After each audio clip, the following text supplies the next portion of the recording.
Hello दोस्तों, आज के इस लेक्चर में हम प्रश्नावली 2.1 का दूसरा क्वेश्चन और उससे आगे डिस्कस करेंगे। तो चलिए आइए डिस्कस करते हैं। चलिए दूसरा क्वेश्चन हमारा क्या दिया, कह रहा है एक्स स्क्वायर का गुणांक। हमने यहाँ छोटा सा लिखा है एक्स स्क्वायर का गुणांक। पूरा प्रश्न हमारा है कि निम्नलिखित बहुपदों में एक्स स्क्वायर का गुणांक लिखिए।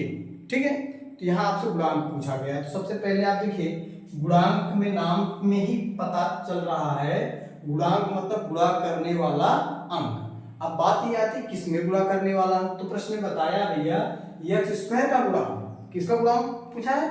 एक्स स्क्वायर का गुणांक, यानी किसमें गुणा करने की बात हो रही है? एक्स स्क्वायर में। ठीक है, तो देखिए थोड़ा सा पहले आप एक गुणांक समझ लीजिए। हम एग्जांपल यहाँ पे एक दो जगह बता रहे हैं, इसके बाद हम करते हैं। ठीक है, जैसे यहाँ पे हम एक एग्जांपल लिख रहे हैं 5x² प्लस 7x3 माइनस 8। अब इस बहुपद में अगर पूछा जाए एक्स स्क्वायर का गुणांक, एक्स स्क्वायर का गुणांक, तो देखो बच्चों आपसे जिसका गुणांक पूछा जा रहा है उसको छोड़ दीजिए आप, उसको छोड़ करके उसके इस बगल या इस बगल, दोनों बगल जिस भी संख्या से गुणा हुआ है, ठीक है, और इसके आगे जो चिन्ह लगा उसको भी आपको लेना है। ठीक है, वो इसका क्या कहलाता है? गुणांक कहलाता है। अब चलिए यहाँ पे जैसे एक्स स्क्वायर का गुणांक हमसे पूछा गया है, अगर हम इस एक्स स्क्वायर को छोड़ दें तो एक्स स्क्वायर में किससे गुणा हुआ है? इधर तो कोई गिनती नहीं है, ये 5 प्लस के बाद जो वो दूसरी गिनती आ गई, प्लस के बाद नहीं दिखना है। इसके बाद यहाँ कोई गिनती नहीं है, केवल किससे गुणा हुआ? 5 से गुणा हुआ है। तो ये एक्स स्क्वायर में 5 से गुणा हुआ है, तो एक्स स्क्वायर गुणांक यहाँ पे आ जाएगा 5 हो जाएगा। अगर पूछा जाए एक्स क्यूब का गुणांक, तो एक्स क्यूब ये हो गया, इसमें किससे गुणा हुआ? 7 से गुणा हुआ है, तो एक्स क्यूब का गुणांक क्या हो जाएगा? 7 हो जाएगा। ठीक है, चलिए और दूसरा एग्जांपल हम और आपको देखिए बता दे रहे हैं ताकि समझ में आ जाए। x⁴ माइनस x² प्लस 8 ये हो गया।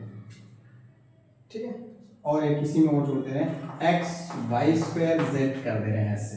ठीक, अब आपको समझ लीजिए, इससे सारी चीजें समझ में आ जाएंगी आपको। ठीक है, चलिए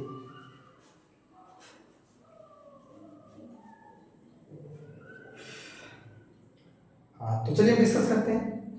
अगर आपसे x⁴ का गुणांक पूछा जाए तो x⁴ में किससे गुणा हुआ है? कोई नंबर नहीं है, आगे पीछे कोई नंबर है? कोई नंबर नहीं है। कोई नंबर नहीं होता है तो गुणांक हम इसमें मानते हैं 1, क्योंकि 1 से गुणा सब में होता है, सारी संख्याओं में 1 का गुणनफल होता ही है, तो इसका गुणांक हम मान लेंगे 1 है। अगर x² का गुणांक पूछा जाए, यहाँ पे इसके आगे कोई नंबर नहीं है, नहीं है, कहोगे नहीं है, नहीं है तो कौन सा नंबर माना जाएगा? 1 माना जाएगा भैया, 1 माना जाएगा। लेकिन यहाँ पर आपको देखना माइनस भी है, इसलिए x² का गुणांक 1 नहीं होगा, क्या होगा? -1 होगा। अब अगर यहाँ पर हम y² का गुणांक पूछे तो अब आपको यहाँ समझना है। ठीक है, प्रश्न इसमें तो इजी है, लेकिन हम आपको थोड़े से कठिन टाइप के भी बता दे रहे हैं। अगर y² का गुणांक पूछा जा रहा है, इसको छोड़ करके जो भी बचेगा सब के सब इसके गुणांक कहलाएंगे। तो y² का गुणांक होगा तो ना तो केवल 8 होगा, ना तो केवल x होगा, ये y² का गुणांक 8 भी होगा, x भी होगा, और पीछे वाला नंबर z भी होगा। ठीक है, तो जिसका गुणांक पूछा जा रहा है उसको छोड़ करके बाकी सारे नंबर क्या कहलाते हैं? गुणांक कहलाते हैं। चलिए फटाफट इसमें गुणांक लिख लेते हैं, फटाफट इसमें गुणांक लिख लेते हैं, कौन कौन सा इसका है। चलिए, इसलिए सामने जगह छोड़िए। इस सवाल में देखेंगे x² के आगे कौन सा नंबर है? आप कहोगे सर जी x के आगे 2 नंबर है, नंबर 2 है, तो वो नंबर नहीं देखना है, प्लस हो गया तो वो अलग नंबर हो गया। ठीक है, x² में गुणा किससे होगा वो देखना है। तो यहाँ पे x² में गुणा करने वाला कोई नंबर दिख रहा है? नहीं दिख रहा होगा, तो वहां पर क्या माना जाएगा? 1 माना जाएगा। इसमें x² का गुणांक आप लिखिएगा, नोटबुक में भी ऐसे लिखिएगा। ठीक है, ये बहुपद होगा, इसके आगे लिख लीजिएगा चाहे इसके नीचे लिख लीजिएगा, आगे लिख लीजिएगा। x² का गुणांक हम यहाँ पे लिख दे रहे हैं, कितना आएगा? x² का गुणांक आएगा यहाँ पे 1 आएगा। कितना आएगा? 1 आएगा। ठीक है, चलिए दूसरे वाले में देखिए, यहाँ पे x³ है, यहाँ पे x², यहाँ पे 2 है। ये x² का गुणांक पूछा है, सारे सवालों में x² का ही पूछा है, तो आपको x² को ही खोजना है, बाकी कौन है कौन नहीं उससे कोई मतलब नहीं है। तो यहाँ पे देखिए x² है, तो यहाँ पे जो आएगा x² का गुणांक वो क्या मिलेगा? x² का गुणांक यहाँ पर जो मिलेगा, चेक करके बताओ क्या मिलेगा, जगह थोड़ी सी कम है। तो एक्स स्क्वायर का गुणांक यहाँ पर क्या मिलने वाला है आपको, ठीक है, एक्स स्क्वायर का गुणांक यहाँ पर क्या मिलेगा, जल्दी बताइए भाई।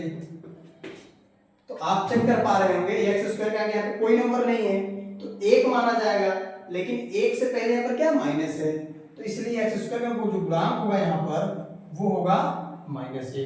चलिए इसमें देखिए एक्स स्क्वायर कहाँ है, एक्स स्क्वायर यहाँ है, एक्स स्क्वायर का आगे कौन सा नंबर है, π/2 है, तो यहाँ पे एक्स स्क्वायर का गुणांक क्या माना जाएगा, एक्स स्क्वायर का गुणांक क्या हो जाएगा, यहाँ पे एक्स स्क्वायर का गुणांक हमारा हो जाएगा कितना हो जाएगा, π/2 हो जाएगा, एक्स स्क्वायर का गुणांक हो जाएगा π/2 हो जाएगा। चलिए इसमें देखिए एक्स स्क्वायर है कहीं, एक्स स्क्वायर नहीं है ना, यही तो समस्या है, इसमें एक्स स्क्वायर है नहीं, और जब एक्स स्क्वायर है नहीं तो क्या होगा, अगर एक्स स्क्वायर होता है उसके आगे नंबर नहीं होता तो एक माना जाता है। अब लेकिन अगर एक्स स्क्वायर ही नहीं है तो क्या होगा, अगर एक्स स्क्वायर नहीं होगा यानी जिसका गुणांक पूछा जा रहा है वही ना हो तो भैया क्या होगा, क्या होगा, तो उसका जो गुणांक होगा वो शून्य होगा, ठीक है।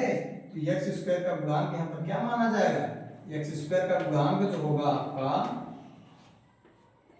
वो होगा शून्य होगा, ठीक है।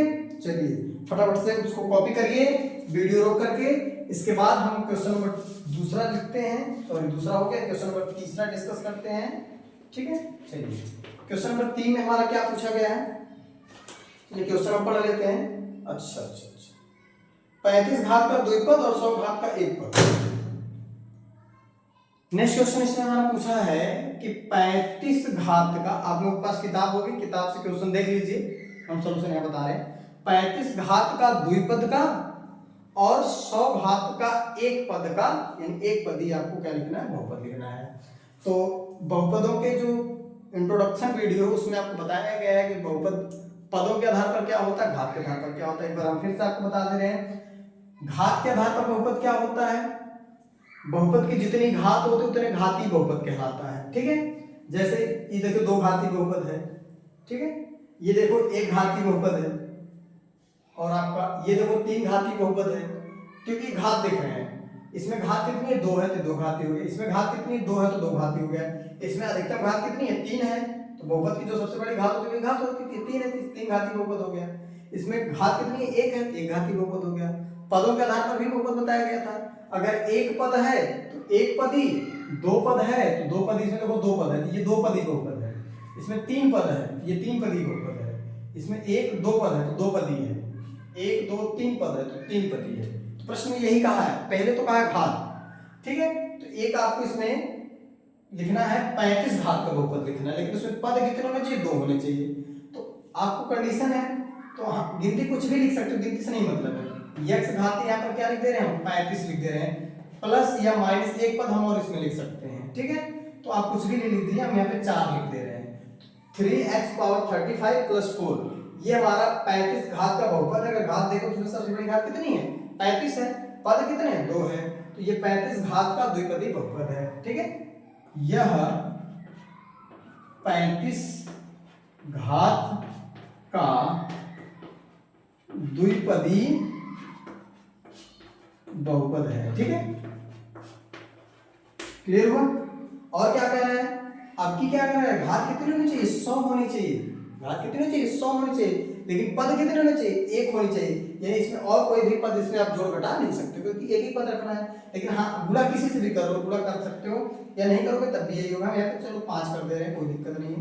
तो यह जो है आपका क्या है, यह 100 घात का एक पदीय बहुपद है, एक पदीय बहुपद है, ठीक है। ये 2 एग्जांपल कहा था।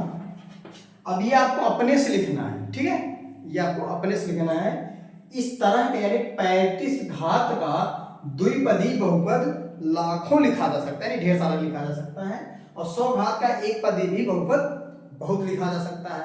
क्योंकि एक पदी में क्या है, अगर हम यहाँ गिनती बदलते जाएं 5 6 7 8 9 10 तो ये क्या होगा, बहुपद चेंज होता रहेगा, लेकिन आंसर यही आएगा क्योंकि घात नहीं बदल सकते हैं आप, इसमें घात नहीं बदल सकते क्योंकि घात कहाँ है 100 होना चाहिए, ठीक है।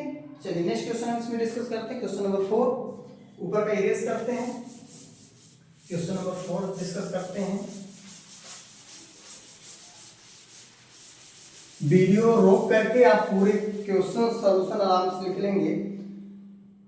क्वेश्चन नंबर 4 जो है बहुत सिंपल सा क्वेश्चन है, घात पूछा है, ठीक है। क्वेश्चन नंबर 4 में बहुपद की घात पूछी गई है, तो चलो हम यहाँ क्वेश्चंस नोट कर दे रहे हैं, ठीक है। पहला क्वेश्चन है 5x³ 4x² + 7 4x² + 7, ठीक है। दूसरा क्वेश्चन हमारा है 4 - y²। तीसरा क्वेश्चन है, चलो यहाँ पे लिख दे रहे हैं, तीसरा क्वेश्चन 5t - √7। चौथा क्वेश्चन है हमारा 3, ठीक है।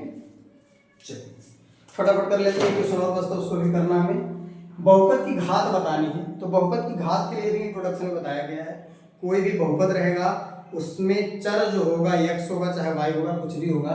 इसमें देखो चर x है, इसमें चर y है, इसमें चर t है, इसमें कोई चर नहीं है। तो चारों बहुपद हमारे अलग अलग तरीके के दिए गए हैं, तो जो भी चर होगा उसमें आप चर की सबसे बड़ी घात देख लीजिए, ठीक है। चलिए ये देखना बताते हैं, चलो आ जाओ। ये यहाँ पे x की घात कितनी है 3, यहाँ पे x की घात कितनी है 2, यहाँ पे x नहीं है 3 है, यहाँ पे 2, तो सबसे बड़ी घात कितनी हुई, कितनी हुई, अरे यार 3 हुई ना। इस बहुपद की घात कितनी हो गई, इस बहुपद की घात हो गई 3, क्योंकि इसमें सबसे बड़ी घात कितनी है 3 है। गिनती मत देखिएगा 7 4 5 इनको नहीं देखना है, जो ऊपर गिनती लिखी गई है छोटी छोटी इनको देखना है, छोटी छोटी वाले में बड़ी देखना है, छोटी छोटी में बड़ी देखना है। इसमें जो बड़ी होगी वो क्या होगी, हमारी घात होगी। चलिए ठीक, फटाफट इस पे आ जाइए। इसमें देखो चर कितना है, यहाँ पे चर y है, y की सबसे बड़ी घात कितनी है, एक की जगह y यही है, एक ही जगह y, इसकी घात कितनी है 2, सबसे बड़ी घात इसमें कितनी है 2, इसकी घात कितनी हो जाएगी बहुपद की 2 हो जाएगी, ठीक है। आ जाओ इस पे, फटाफट आ जाओ। t है यहाँ पे, t की घात कितनी है 1 है, कहीं और है नहीं है, तो सबसे बड़ा कौन माना जाएगा, जो है वही माना जाएगा। तो इसमें हो जाएगा घात कितनी हो जाएगी इसकी 1 हो जाएगी, घात कितनी हो जाएगी 1 हो जाएगी। कहीं समझ में ना आया तो कमेंट करिएगा कमेंट बॉक्स में, आ जाओ भैया इसमें देखो, इसमें तो चर ही नहीं है, इसमें चर ही नहीं है। जब चर नहीं है तो घात इसकी क्या होगी, जब चर नहीं है तो इसकी घात क्या होगी, इसकी घात हो जाएगी बाबू 0 हो जाएगी। चर नहीं है तो इसकी घात 0 हो जाएगी, क्योंकि इसमें हम कोई भी चर लगा करके उसकी घात लिख सकते हैं कि उसका मान 1 हो जाएगा, ठीक है। चलिए फटाफट नेक्स्ट क्वेश्चन हम कर लेते हैं, क्वेश्चन नंबर 5वां कर लेते हैं।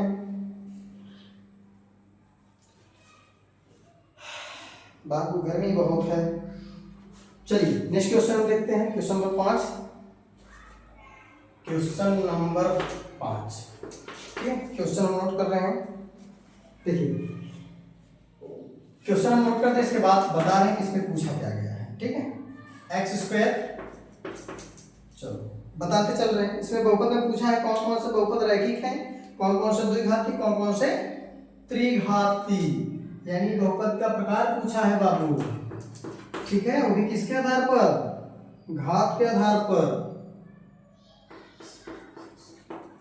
किसके आधार पर पूछा गया है, घात के आधार पर। रैखिक द्विघाती तीन घाती पूछने का क्या मतलब है, घात का आधार, घात के आधार पर बताइए। ये हो जाएगा तीसरा क्वेश्चन y + y² + 4, ठीक है। और ये हमारा चौथा क्वेश्चन हो जाएगा, चौथा क्वेश्चन हो जाएगा 1 + x, और हमारा पांचवा क्वेश्चन हो जाएगा, पांचवा क्वेश्चन हो जाएगा 3t, ठीक है। और छठवां क्वेश्चन हो जाएगा, चलो फटाफट आ जाओ, छठवां क्वेश्चन हो जाएगा r², और यहाँ सातवां क्वेश्चन दे रहे हैं 7x³। चलो अब इसमें पूछा है कौन कौन रैखिक, रैखिक मतलब एक घाती, द्विघाती और त्रिघाती पूछा है, ठीक है। तो आपको केवल घात देखना है, पदों से कोई मतलब नहीं है। घात चलिए फटाफट देखिए, फटाफट देखिए इसकी घात कितनी है, इस बहुपद की घात कितनी है बाबू, घात कितनी है, सबसे बड़ी घात देखो, सबसे बड़ी घात देखो, इसकी सबसे बड़ी घात कितनी है 2, इसकी घात कितनी होगी 2, जितने घाती, जितना बहुपद की घात उतने घाती बहुपद, इसकी घात 2 बहुपद द्विघाती, इसकी घात 2 बहुपद द्विघाती, घात कितनी 2 बहुपद द्विघाती, इसकी घात कितनी, यहाँ पे 1 यहाँ पे 3, तो घात कौन मानी जाएगी, जो बड़ी होगी, जो बड़ा होता है उसी का चलता भैया जी, जो बड़ा है उसी का सिक्का चलेगा। वहां पे 1 यहाँ पे 3, ये बहुपद क्या कहलाएगा भैया हमारी, घात इसकी कितनी है 3, घात 3 तो बहुपद त्रिघाती, घात 3 तो बहुपद त्रिघाती, घात 3 तो बहुपद त्रिघाती।